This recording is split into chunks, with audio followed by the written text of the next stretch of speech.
예수를 믿고 나서 변화받은 사람들이 참으로 많습니다.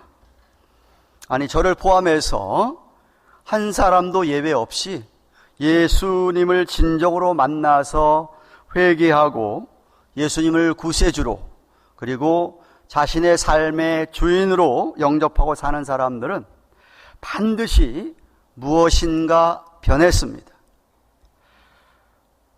고린도후서 5장 17절에 있는 말씀대로 새로운 피조물이 되었기 때문입니다. 즉, 여러분이 예수님을 믿고 난 후에 여러분의 생각과 여러분의 사고방식이, 삶의 태도가, 말과 행동이 믿기 전과 비교하면 분명히 다른 게 있다 이 말입니다. 조금이라도 변하게 되어 있다 이 말입니다. 만약 조금도 안 변했다, 그러면 진정으로 예수님을 만난 것이 아닌 것입니다. 정말로 예수님을 구세주와 주로 믿고 사는 것이 아닙니다. 오늘 본문에 보면 그렇게 예수님을 만나서 예수를 믿고 나서 변한 사람이 한 사람 등장합니다. 바로 삭개오라고 하는 사람입니다. 예수님께서 예루살렘을 향하여, 십자가를 향하여 올라가시는 마지막 길목인 여리고 성을 통과하다가 8장 마지막 35절에 43절에 있는 날 때부터 소경된 바디메오라는 사람을 고쳐주시고 구원하시며 그의 믿음을 칭찬하신 후에 오늘 본문의 삭개오를 만나는 것을 봅니다. 2절을 보시면 삭개오라 이름하는 자가 있으니 세리장이요 또한 부자라. 삭개오가 어떤 사람인가를 성경이 알려주고 있습니다. 삭개오라고 하는 헬라의 원어의 이름의 뜻은 아주 순전한, 의로운, 선량한 이런 뜻을 갖고 있습니다. 아마도 부모가 그 아들이 그런 사람이 되라고 이름을 지어준 것이라고 여겨집니다. 부모가 자식들 이름 지을 때에 다 그런 뜻을 가지고 짓지 않겠습니까? 그러나 그는 부모의 뜻과 달리 세리장이 되어서 동족 유대인들에게 비난을 받는 대상이 되었습니다.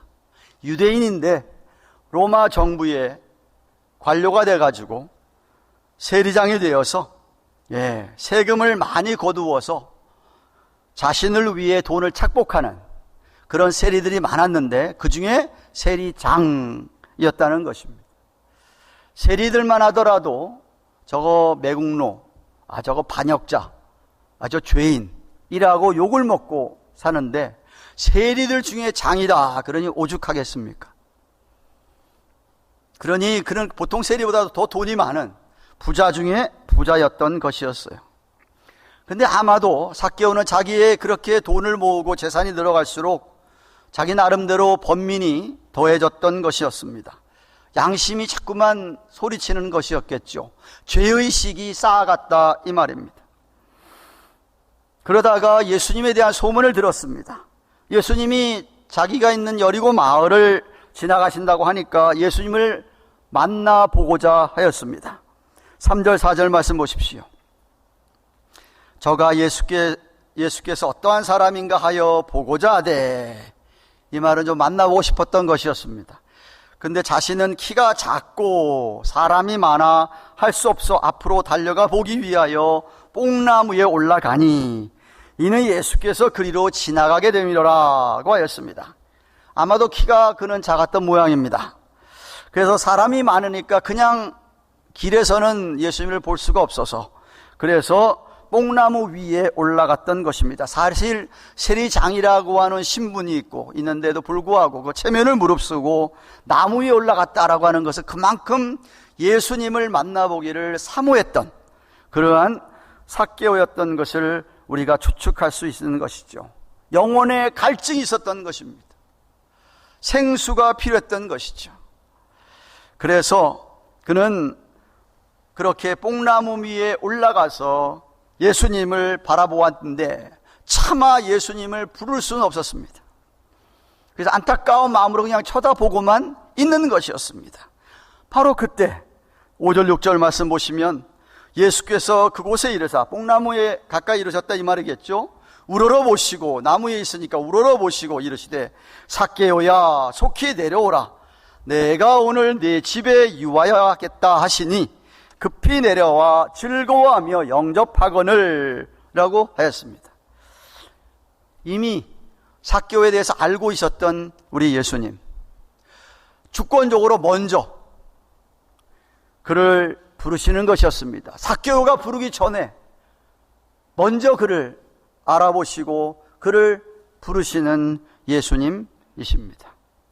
그냥 부르시는 게 아니었습니다. 야, 내려와라. 내가 너의 집에 머물겠다. 당시의 관습에 그 집에 머물겠다는 그 집에서 함께 식사를 하겠다라는 의미였습니다. 예수님은 삭개오의 집에 방문할 필요가 있었습니다. 자신이 이 땅에 온 사명을 감당하기 위해서입니다. 삭개오는 자신을 이름만 불러준 것만 해도 놀랄 만한데 자신의 집에 오겠다, 식사를 하겠다고 하시니 전혀 예상치 못한 뜻밖의 초청에 엄청 흥분했을 것입니다. 오늘날의 문화에서야 스스로 누구 집에 내가 가겠다, 가서 내 집에 가서 밥 먹겠다는 건 좀 무리한 에티켓이 없는 것이죠. 그죠? 당시의 문화에서는 이렇게 랍비라든가 유대 종교 지도자들은 얼마든지 어느 집이든지 내가 너희 집에 가겠다라고 하였던 것이었습니다. 예수님의 부르심에 삭개오가 즐거워하며 급히 뽕나무에서 내려와 예수님을 모시고 집으로 갑니다. 예수님이 초청하자마자 즉각 순종한 것입니다. 그것도 아주 기쁘고 즐겁게. 아마도 그는 예수님의 소문을 듣고 이미 마음속에 예수님, 메시아, 하나님의 아들로 이 땅에 오신 예수님을 이미 받아들이고 자기가 집에 영접함으로 말미암아 그는 구원과 영광을 동시에 누리는 특권을 가지게 된 것입니다. 그러나 이 모습을 보고 있던 사람들, 평소 세리장인 삭개오를 욕하고 비난했던 여리고 주민들은 그 모습을 보고 실망을 합니다. 7절 말씀 보십시오. 무사람이 예수님께서 삭개오를 따라서 삭개오 집으로 들어가는 것을 보고 이런 소리죠. 저가 죄인의 집에 유하러 들어갔도다 하더라 하였으니 말입니다. 죄인의 집에 들어가서 예수님이 식사를 하신다, 교제를 하신다니까 자기들이 기대하고 있던 메시아의 모습에는 전혀 맞지 않았던 것이었죠. 그들이 갖고 있던 선입견과는 예수님이 그런 행동을 저들은 받아들이기가 힘들었습니다. 그래서 이렇게 투덜거리고 이렇게 아마도 불평하면서 우리는 예수님을 우리의 메시아로 생각하고 있는데 어떻게 저런 매국노예, 저런 반역자의 집에 들어가서 식사를 하고 교제를 한단 말인가. 우리 일제시대 때에 오늘까지도 욕을 먹고 있는 친일파로 찍히는 사람들, 일본의 정부에 빌붙어 가지고 우리나라 사람들을 착취했던 사람들 생각해 보십시오. 우리나라 사람들이 보기에 그 사람들 어떻게 여기겠습니까? 그런 상황이라고 생각하시면 됩니다. 세상에 저런 집에 들어가. 하지만 예수님은 이전에는 바리새인의 집에도 간 적이 있습니다. 바리새인 집에 가서 하나님께서 유대인 너희들을 얼마나 사랑하는지 택하였는데, 사랑했었는데 너희들이 이게 지금 무엇이냐. 그들이 하나님의 뜻을 배반한 것조차도 예수님은 바리새인 집에서도 이야기한 적도 있습니다. 이제는 그들이 반역자라고 얘기하는, 매국노라고 얘기하는 이 세리장의 집에 지금 들어가셨어. 저들이 생각하는 죄인, 자기들은 의인이고 죄인의 집에 들어가서 식사를 하고 교제하는 것이었습니다.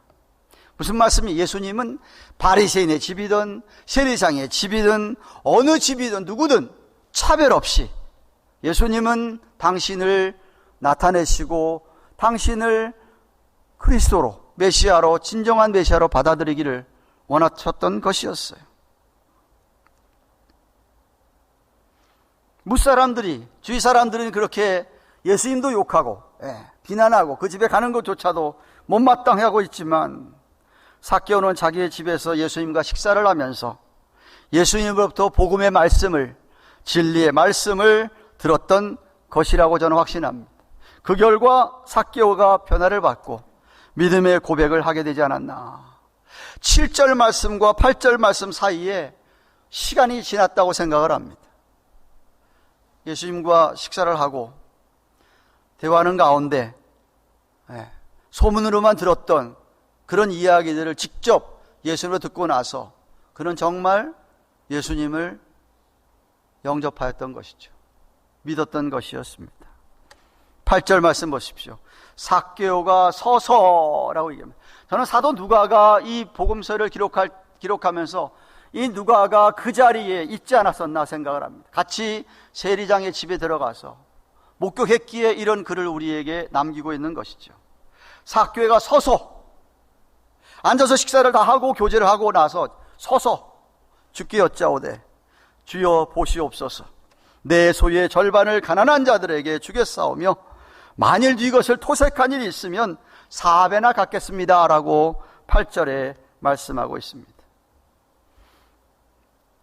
비교가 됩니다. 바로 전장의 18장에 보시면은 부자 관원 이야기가 나옵니다. 18절에서 23절에 관원 하나가 있었습니다.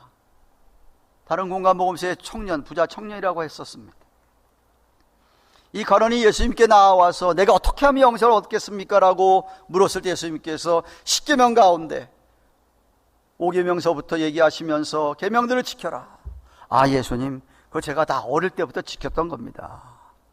근데 예수님께서 그러냐? 그럼 내가 가진 소유를 가난한 자에 팔아서 가난한 자에 나눠 주어라. 그 말을 들었을 때에 이 부자 관원은 근심하며 거기를 떠났다 라고 말씀을 드렸습니다. 이유는 그는 아직도 깨닫지를 못했다는 것이었죠. 예수님이 아직도 깨닫지 못하고 예수를 믿지 못했기 때문에 만약 믿었다면 그대로 했겠죠. 그런데 오늘 이 본문의 삭개오는 복음을 듣고 진리의 말씀을 듣고는 예수님이 너 이렇게 하라고 요청하기도 전에 스스로 이야기합니다. 스스로 내가 갖고 있는 재물의 절반을 나누어서 가난한 사람에 나눠주고 자기가 세금을 걷고 한 것에 대해서 과도하게 많이 걷어서 자기가 착복을 했다고 한다면 그거에 대해서 4배나 제가 찾아다니면서 다 갚겠습니다 라고 한 것이었습니다. 그러자 예수님이 9절에 이렇게 이야기하십니다. 예수께서 이르시되 오늘 구원이 이 집에 이르렀으니 이 사람도 아브라함의 자손임이로다 라고 말씀하셨습니다. 오해하지 마십시오. 그가 이렇게 재물을 내가 반을 잘라서 가난한 자에 주겠다, 내가 도둑질한 것이 있으면은 과도하게 세금 얻고 있으면 다 4배로 갚겠다, 그래서 이 집에 구원에 임했다는 얘기가 아닙니다. 그가 예수를 믿어서 그런 고백을 하였기 때문에, 그래서 그 구원이 정말이기에 확실하기 때문에 구원이 이 집에 임했다라고 말씀하시는 것이었어요. 아브라함의 자손이라고 선언하고 있습니다. 사람들이 죄인이라고 부르는 이 매국노, 이 반역자라고 부르는 이 사람에게 세리조차도 욕을 하는데, 세리 장인이 죄인 중에 두목인데 그에게 아브라함의 자손, 언약의 자손이라고 하니까 대반전이 일어나는 것이죠. 자기들은 의라고 생각하는 유대인들, 예수님의 진리의 말씀을 듣고도 예수님이 어떤 능력을 그동안 행했는지 기적도 다 보고서도 아직도 믿지를 못하는 유대 종교 지도자들이나 유대인들과 비교가 안 되는 거죠. 훨씬 낫죠. 아니, 훨씬 나은 정도가 아닙니다. 하늘과 땅 차이입니다. 저 천국과 지옥의 차이입니다. 영생과 영벌의 차이가 난 것입니다. 또한 자신은 뿐만 아닙니다. 삭개오뿐만 아닙니다. 본문에는 그 집에, 이 집에 왜 이 집에 구원이 이뤘다고 얘기했을까요? 그 집에서 식사하는데 둘만 식사했겠습니까? 온 가족이, 예수님이 우리 집에 찾아왔는데 온 가족이 같이 지금 식사를 하면서 온 가족이 같이 복음을 들었겠지요. 듣고 삭개오처럼 온 가족이 다 예수를 믿은 겁니다. 삭개오의 부인도 믿었겠지요. 그러니까 그렇게 삭개오가 재산을 반이 나눠주고 정말 그렇게 도적질한 거 다 사별을 갚겠다고 하는데 부인도 동의하지 않았겠습니까? 부인 동의 안 했으면 가만히 있었겠습니까? 함께 믿었던 것이었어요. 삭개오처럼 온 가족이 변화를 받은 것이었습니다. 예수님께서 결론적으로 10절에 이렇게 얘기하십니다. 인자에 온 것은 잃어버린 자를 찾아 구원하려 함이니라. 사람의 몸을 입고, 하나님께서 사람의 몸을 입고 이 땅에 오신 그 인자, 왜 그렇게 오셨나? 왜 사람의 몸을 입고 이렇게 오셔서 십자가에서 피 흘려 죽으셨을 밖에 없었느냐? 오신 목적이 잃어버린 자들을 찾아서 그들을 구원하려고, 그들에게 은혜를 베풀고 구원을 허락하시려고 라는 말씀입니다. 이미 누가복음 15장에서 세 가지 비유를 기억하십니까? 100마리 양이 있다가 한 마리 잃어버렸을 때 한 마리 양을 찾아서 나간 그 목자, 너무 찾아서 기뻐서 어깨에 메고 와서 잔치를 베풀었던 목자, 집안에 드라크마 동전 10개 중에 하나가 없어져가지고 그렇게 찾다가 찾았을 때에 그 여자가 얼마나 기뻐했느냐. 큰 아들은 괜찮은데 둘째 아들이, 탕자가 나갔다가 돌아왔을 때에, 찾았을 때에 얼마나 아버지가 기뻐하며 잔치를 베풀었던가. 이미 15장에서 우리에게 주신 그 교훈의 말씀, 왜 예수님이 이 땅에 올 수밖에 없었느냐? 잃어버린 양 한 마리, 잃어버린 동전 하나, 탕자 다시 찾아서 그들을 구원하기 위해서라 하고 했던 것이었습니다.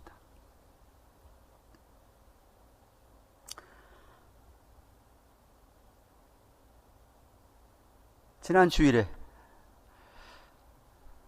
아프가니스탄에서 엄청난 일이 있었습니다. 뉴스를 보셨죠? 그 영상 틀어주십시오. 그 미국이 갑자기 철수하는 바람에, 미국이 큰 실수를 했다고 저는 생각을 합니다. 그런데 공군 수송기죠. 예. 수송기에 640명 정도가 저렇게 가장 메웠었습니다. 탈출하려고. 근데 그 가는 비행기에 붙잡아 타려고 하던 사람들, 매달려 있다가 죽은 사람들의 모습이 뉴스에 나왔었습니다. 보셨나요? 저 비행기에 타기만 하면 미국 가서 사는 겁니다. 아프리카에 사는 게 아니에요. 근데 저렇게 매달려 섰다가 떨어지고 하다가 공중에서 떨어진 사람이 5명이라고 합니다. 카메라에 잡힌 것만 2사람. 그것도 뭐 나중에 알기로 17살 난 유스 축구 선수라죠. 동그라미에 저게 잡힌 게 우리 눈에 잘 안 보이지만 떨어지는 사람입니다. 떨어져 죽었습니다.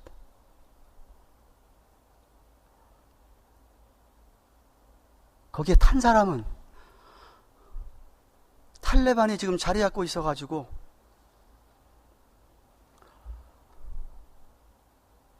죽임을 당하는 사람들이었습니다. 악착같이 미국에 오려고 했던 것이에요. 그런데 죽었어요.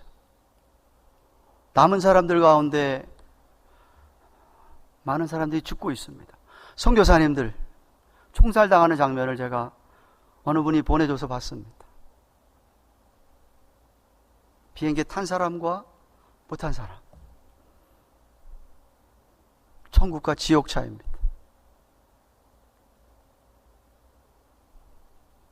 예수님께서 타라의 겁니다. 자기를 하나님께 갈 수 있고 인도할 수 있는 나를 타라 이거죠.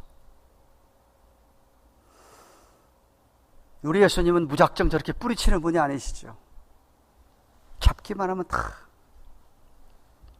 건져주시는 분입니다. 말씀 맺습니다. 사랑하는 가든교회 교우 여러분, 기억하십니까?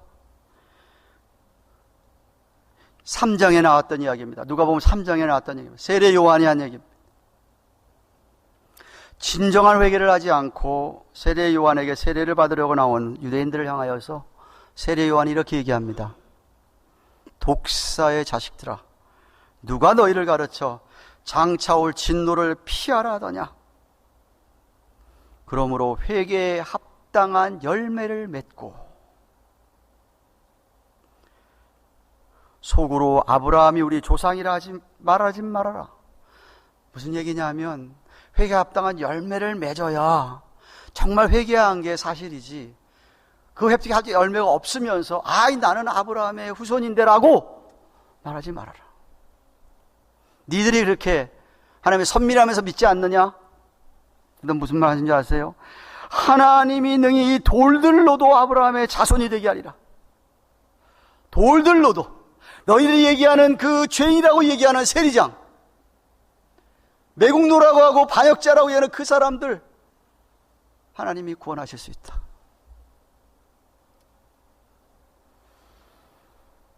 삭개오는 정말 진심으로 회개했기 때문에 열매가 드러난 거예요. 아, 예수님, 내가 과거에 너무 잘못 살았군요. 믿는 사람이 이렇게 살면 안 되는데 내가 가진 것 반을 다 주겠습니다. 훔치고 있으면은 사배로 갚아야지요. 그의 속사람이 바뀐 것이었습니다. 인격이 바뀐 것, 전인격적으로 변화를 받은 것이었습니다. 제가 서론에 언급했습니다. 만약 여러분들 가운데 진심으로 예수님을 만나가지고 회개하고 예수님을 구세주로 구주로 영접해서 변화를 받은 사람들, 변화를 정말 받았어야 될 사람들 이어야 합니다. 하나님의 주권적인 은혜로 말미암아 하나님의 자녀가 된 분들이라고 한다면 당연히 그런 모습이 보일 수밖에 없습니다. 2000여 년 내려오는 기독교 역사 가운데서 수천 수백만 명, 수억만 명이 그렇게 보였습니다. 예수님을 만나서 변화를 받고 하나의 나라를 위하여 살아간 수많은 증인들이 있습니다. 만나기 전과 만난 후에, 정말 예수님을 믿은 후에 마음이 달라지고 생각이 달라지고 태도와 생활 방식이 달라졌다 이 말입니다. 살아가는 이유가 달라졌습니다. 당연하지요. 예수님을 만났는데, 아니 예수님을 만났는데 하나도 안 바뀌었다? 변하지 않았다? 진짜 만난 게 아닙니다.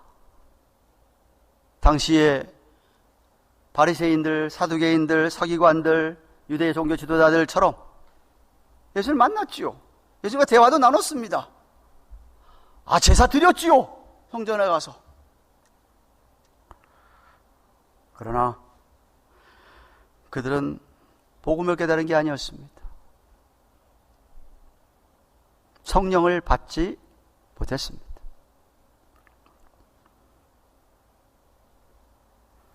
그런데 변한 것이 있다고 한다면, 예수님 믿음 때문에 변한 것이 있다면 그것이 간증이 되는 것이죠. 여러분의 변한 삶이 하나님 정말 살아계시다는 증거입니다. 여러분의 변화된 삶이 예수님이 정말 십자가의 피로 돌아가신, 그리고 부활하신, 승천하시고 하나님과 함께 보좌 우편에 앉아 계시면서 우리에게는 오늘날 영으로, 성령으로 우리와 함께 하시는 분, 그분이 정말이라는 것을 증거하는 거예요. 증거하는 거예요.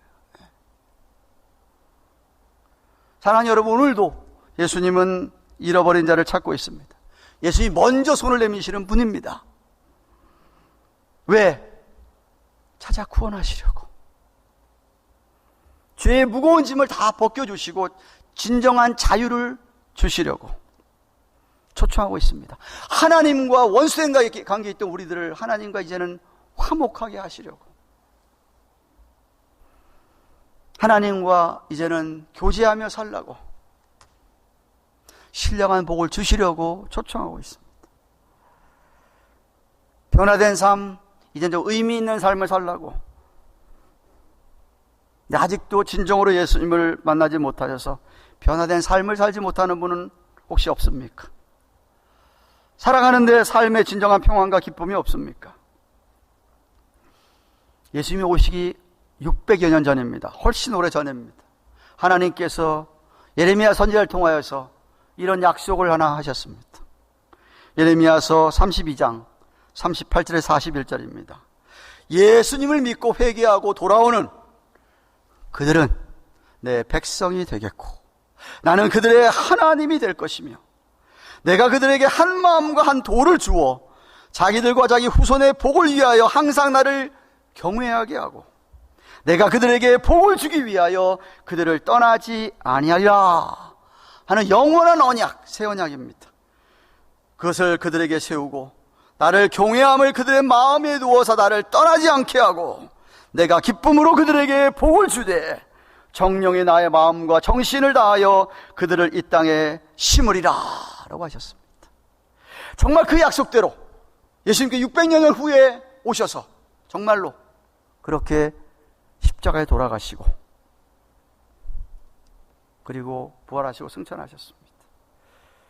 그 약속대로 오신 주님께서 한 번은 이렇게 말씀하셨습니다. 마태복음 11장 28절에 수고하고 무거운 짐진 자들아 다 내게로 오라 내가 너희를 쉬게 하리라. 죄로 말미암아 이 땅에서 고생하며 사는 사람들, 고통받으며 사는 사람들, 잃어버린 자들을 오늘도 찾으시고 부르시는 겁니다. 왜? 쉬게 하시고 안식을 주시려고, 복을 주시려고 부르시고 계시는 것이죠. 삭개오처럼 부르실 때 기쁘고 즐겁게 영접하시면 됩니다. 말씀을 듣고 마음을 열면 그러면 자녀가 되는 것이고 참 자유가 주어지게 되고 참 안식이 주어지게 되고 평안과 기쁨이 주어지게 되는 것입니다. 계시록 3장 20절에 볼지어다 내가 문 밖에 서서 두드린다. 마음 문을 얘기하는 것입니다. 마음 문 밖에 서서 두드리는 너희가 누구든지 내 음성을 듣고 문을 열면 내가 그에게로 들어가서 그로 더불어 먹고 그는 나로 더불어 먹으리라. 교제하시겠다는 것입니다. 성령으로 주님께 성령으로 우리 안에 거하시면서 교제하시면서 우리의 삶이 변화받는다 이 말입니다. 달라진다 이겁니다. 바뀌어진다는 겁니다. 어떤 사람은 확 달라지기도 합니다. 레디컬리 아주. 어떤 사람은 천천히 조금씩 달라지게 되어 있습니다. 분명한 것은 달라진다 이겁니다. 예수님을 닮아가게 되어 있다 이 말입니다. 자식이 부모를 닮지 않습니까? 부모 안 닮는 자식이 어디가 있습니까? 하나님의 자녀가 되었기 때문에 하나님을 닮을 수밖에, 주님을 닮을 수밖에 없어요. 닮지 않는다? 사생아지요. 자기 피의 자녀가 아니니까 안 닮는 거예요.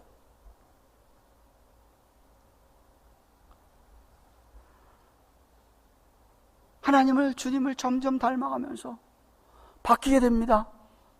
미움이 사랑으로. 전에는 시기 질투만 했었는데 이제는 오히려 시기 질투가 아니라 축복하는 사람으로. 원수까지도 전에는 절대 못했는데 이제는 원수까지도 용서하고 그들을 위해서 기도하라는 주님 말씀을 듣고 오히려 그들을 위해서 기도해 줄 수 있는 사람이 된다 이 말. 전에는 이기적으로 나만 위해 살다가 이제는 이게 나만 위해 사는 게 아니고 다른 사람을 위하여, 이웃을 위하여, 하나님 나라를 위하여, 하나님 영광을 위하여 살게 되어 있습니다. 인생의 대반전이 일어난다 이 말입니다. 삭개오처럼. 우리 모두가 그러한 변화된 삶, 이미 변화되었고 점점 더욱더 변화되어가는 그 우리 모두의 삶이 되기를 주님의 이름으로 축원합니다.